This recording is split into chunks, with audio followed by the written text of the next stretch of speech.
everyone, welcome to Education Point. Remaining part of this chapter is RNA and the dynamic and equilibrium state of the body. Okay, इसको बहुत ज़्यादा questions आपको नहीं मिलेगा, ये एक सिंपल सा कंसेप्ट है बेटा बॉडी का. okay? हमारी बॉडी में लॉट्स ऑफ लाखों मेटाबॉलिक रिएक्शन चल रही हैं. एक्चुअली मेटाबॉलिक रिएक्शन क्या है बच्चों? मेटाबॉलिक रिएक्शन है जब कुछ बन रहा है बॉडी में, सिंथेसाइज हो रहा है, इज कॉल्ड एनाबॉलिक रिएक्शन. और जब कुछ ब्रेक डाउन हो रहा है, this one is called catabolic reaction. तो बॉडी में एनाबॉलिक एंड कैटाबॉलिक के कॉम्बिनेशंस को मेटाबॉलिक रिएक्शंस कहते हैं. तो ये मेटाबॉलिक रिएक्शंस आपका एंजाइम की हेल्प से आपकी बॉडी के अंदर कॉन्टिन्यूअसली परफॉर्म हो रही है. इवन जब आप स्लीपिंग कंडीशन में हो रहे थे, जब आप सो भी रहे होते हो, फिर भी मेटाबॉलिक एक्शंस रिएक्शन आपकी बॉडी के अंदर चल रहे होते हैं. ओके, भले ही वो स्लो हो रहे होते हैं, लेकिन मेटाबॉलिक एक्शन आपकी बॉडी में तब भी परफॉर्म हो रहे हैं बच्चों. कोई भी ऐसी स्टेज नहीं है जहां पे मेटाबॉलिक रिएक्शन आपकी बॉडी में नहीं हो रहे होते हैं. ओके, कोई भी लिविंग ऑर्गेनिजम्स, इवन आप बैक्टीरिया की भी बात करें या फिर अमीबा की बात करें, तो उनके अंदर भी मेटाबॉलिक रिएक्शंस परफॉर्म हो रही होती हैं, लाखों. ठीक है, उनके अंदर भी हजारों लाखों मेटाबॉलिक रिएक्शन परफॉर्म हो रही है. कब मेटाबॉलिक रिएक्शन रुक जाएगी, कब नहीं होगी, is a only dead condition. Okay, जब ऑर्गेनिजम्स आर डेड, तब स्टेट आती है इक्विलिब्रियम की. ओके, तो यही आपको इस पैराग्राफ में एनसीईआरटी में समझाया गया है. तो इस पे जब आपका स्कूल में क्वेश्चंस आते हैं, तब वहां पे इसमें डिफरेंसेस भी आ जाते हैं. तो इसको इसके बारे में आपको पता होना चाहिए बच्चा. क्या है? Dynamic stage is the active stage and equilibrium stage is a stoppage of reaction. कोई रिएक्शन नहीं हो रही है. ओके, जबकि लिविंग में ऐसी स्टेज कभी भी नहीं आती बेटा. ठीक है, इवन आप सो भी रहे हो, फिर भी मेटाबॉलिक रिएक्शन हो रही है. कैसे हो रही है ये आपको समझाऊंगी मैं. Continuously metabolic reaction is occur in a dynamic stage. And here equilibrium stage, the living stage is a non-equilibrium steady state. कोई भी अगर living organism survive कर रहा है, that means उसमें non-equilibrium stage चल रही है. समझ रहे हैं? यानी कि dynamic stage चल रही है, non-equilibrium steady state है. के equilibrium achieve नहीं हुआ है जब तक वो alive रहेगा. To be able to perform a work. ठीक है, और वो इस कंडीशन में ही वर्क परफॉर्म कर पाएगा. इवन आप सो भी रहे हो या आपने कुछ नहीं भी खाया है, फिर भी मेटाबॉलिक रिएक्शन कैसे परफॉर्म हो पा रही है? सबस्ट्रेट कहाँ से मिल रहा है एंजाइम्स को?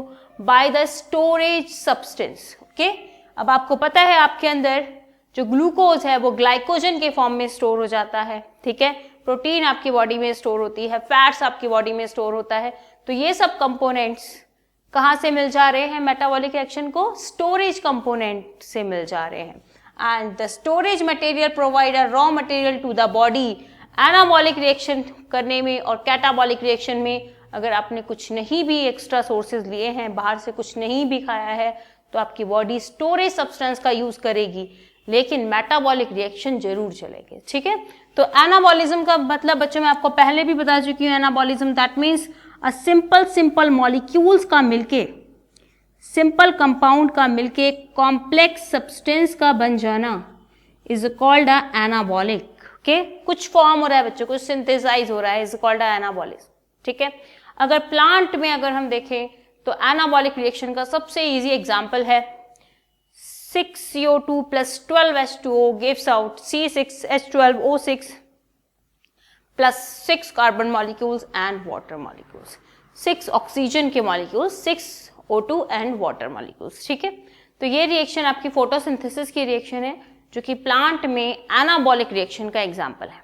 हमारे अंदर देखें तो अमाइनो एसिड मिलके प्रोटीन बना रहे हैं, ग्लूकोज मिलके ग्लाइकोजन फॉर्म कर रहा है. तो these are the anabolic process बच्चों. कैटाबॉलिज्म क्या है? कैटाबॉलिज्म जब कोई कॉम्प्लेक्स मॉलिक्यूल सिंपल में डिसोसिएट हो जाए. Whenever a complex molecule dissociate into a simple molecules, just like as a example, starch आपने खाया है, it's converted into a maltose and maltose is converted into a glucose की units. ठीक है, तो आपने प्रोटीन खाया है, it's converted into a amino acid. Amino acid the simplest form and protein is the complex form. तो complex molecule से simple molecule में कन्वर्ट हो गया, तो ये आपका कैटाबॉलिज्म्स है. यस, एक और एग्जांपल ले सकते हैं, सेलुलर रेस्पिरेशन, जो हर एक सेल के अंदर हो रहा है बेटा. ग्लूकोज से एनर्जी में कन्वर्जन हो रहा है.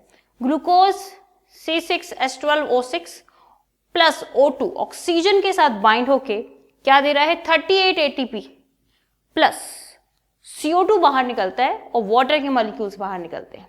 तो सेलुलर रेस्पिरेशन भी आपकी कैटाबॉलिज्म का अच्छा एग्जांपल्स है. तो यहाँ पे आप ये टू एग्जांपल्स बस लर्न करोगे, बहुत सिंपल है, ऐसे ही समझ में आ जाएंगे. तो ये आपका steady state and dynamic stage है. ओके, एंड इक्विलिब्रियम स्टेज कभी अचीव नहीं होगा, हमेशा living organisms non equilibrium stage में ही रहेंगे. ओके, तो यहाँ पे ये टॉपिक आपका कंप्लीट हो गया. आरएनए हमारा रिमेनिंग बचा था, तो आरएनए को देखते हैं. Ribonucleic acid.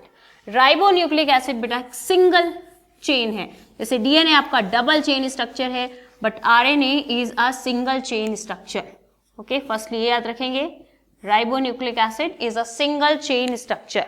अगर हम चेन को देख रहे हैं, ये भी न्यूक्लियोटाइड का बना हुआ है. This one is also a polynucleotide. Okay, is also called a polymer of nucleotide. Yes, is also a polymer of a nucleotide. एक न्यूक्लियोटाइड कैसे फॉर्म होता है बच्चों, this one is a pentose sugar. Yes, and pentose sugar का structure मैंने आपको draw करना बताया था. यहाँ पे किस टाइप का आपको पेंटोज शुगर मिलेगा, राइबोज टाइप का पेंटोज शुगर. डीएनए में किस टाइप का पेंटोज शुगर था, डीऑक्सीराइबोज. यहां से ऑक्सीजन हमने कम कर दिया था. ठीक है, अब यहाँ पे एक चीज और याद रखनी है आपको कि यहाँ पे आपको थायमीन नहीं मिलेगा बेटा. ओके, एडेनिन मिलेगा, ग्वानिन मिलेगा, साइटोसिन मिलेगा, बट थायमीन की जगह यूरेसिल प्रेजेंट है. हियर यहाँ पे हमारा CH2OP, ओके, डबल बॉन्ड यहाँ पे OH कर देंगे, यहाँ पे OH कर देंगे. Okay, this one is a phosphate group.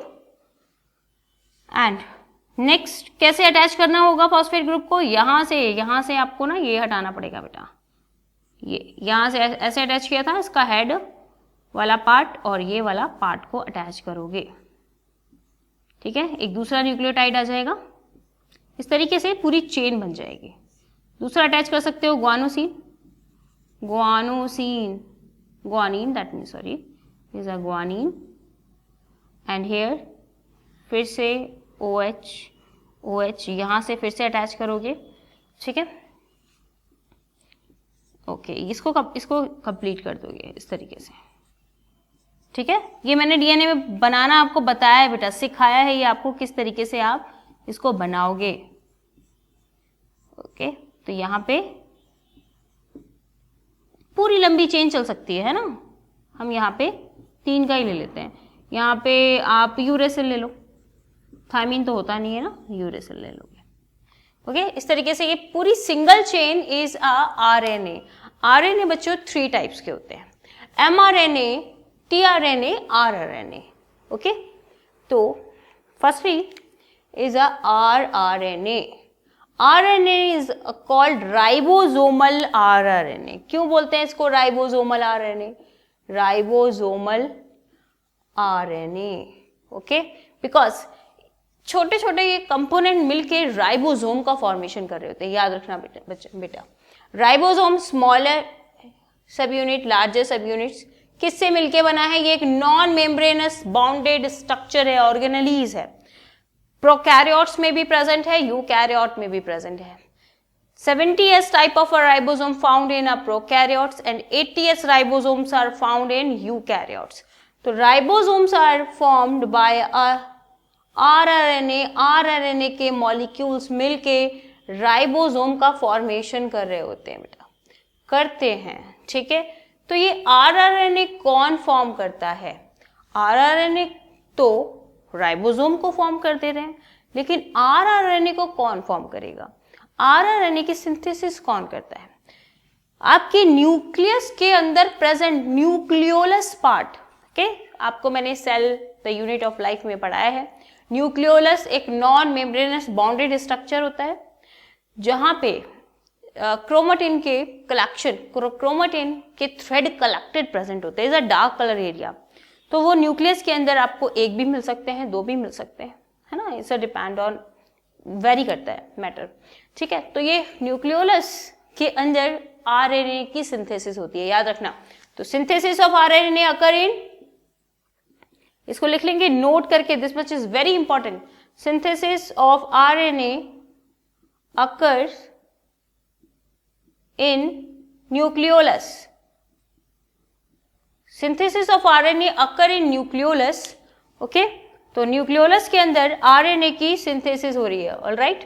Next is mRNA, mRNA is a messenger RNA के, डीएनए से कोड को लेके आने का काम एमआरएनए का है, डीएनए से कोड को लेके आने का काम है एमआरएनए का।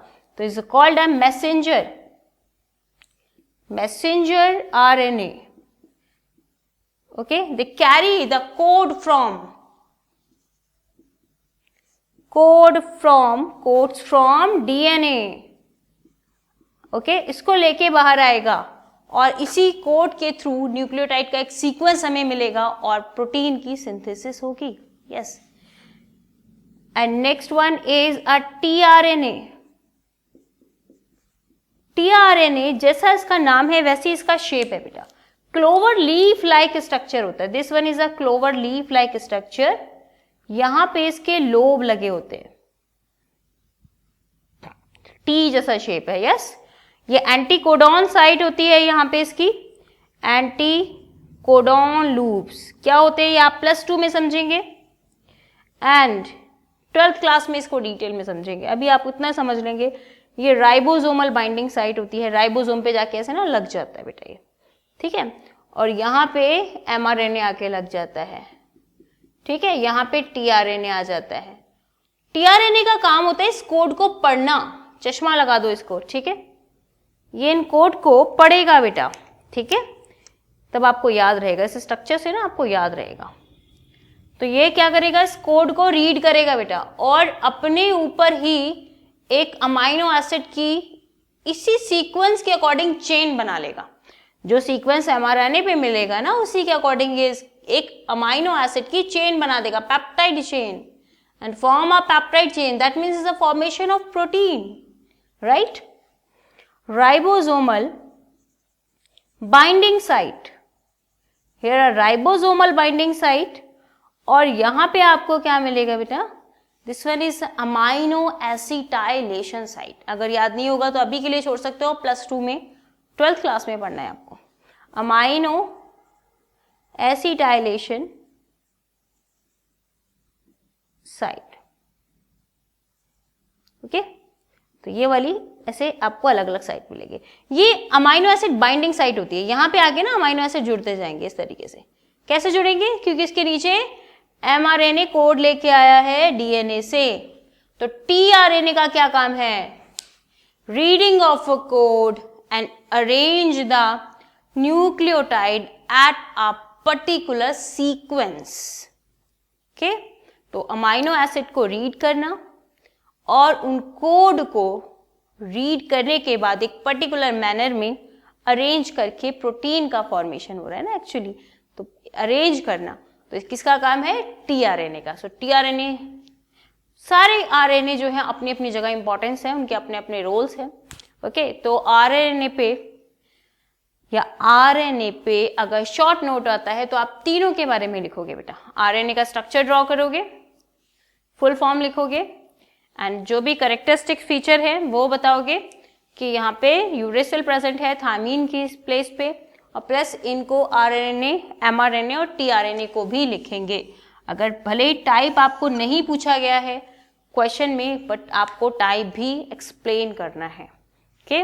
तो यहाँ पे ओके, तो यहाँ पे जो भी आपके पार्ट्स हैं इनसे रिलेटेड कोई भी क्वेरीज है तो आप मुझे कमेंट सेक्शन में लिख सकते हैं। इतना आप स्कूल के पॉइंट ऑफ व्यू से भी इनफ है, और नीट में तो थोड़ा एक्स्ट्रा आता है जो मैंने आपको +2 वाले 12th वाले पार्ट में बताया है, DNA is a protein synthesis, ठीक है, वहां पे आप उस वीडियोस को पढ़ सकते हो। तो अभी +1 के लिए 11th के लिए इतना इनफ है।